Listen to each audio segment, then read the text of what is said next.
क्यों? आज यहाँ के राजा को दारा के दर पर आना पड़ा?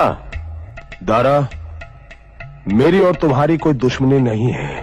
हो भी नहीं सकती, क्योंकि हम एक ही थैली के चट्टे बट्टे हैं।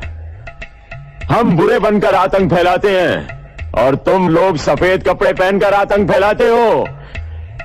भोले भाले लड़कों को आतंकवादी बनाते हो। मुझे शाखा का सर चाहिए दारा, वरना वो तुम्हें मार देगा। मिल जाएगा, मिल जाएगा। शाखा की तलाश जारी है। और दूसरा, मुझे मेरी बेटी वापस चाहिए। वो भी मिल जाएगी, लेकिन राजा साहब, हर चीज की एक कीमत होती है। कीमत बोलो। बड़ी धाक है आपके इस इलाके में। आप यहाँ के राजा जो ठहरे, और फिर ऊपर से मन। काम की बात करो, काम की बात। हमारे 4 आदमी आपकी मिलिट्री ने पकड़ रखे हैं।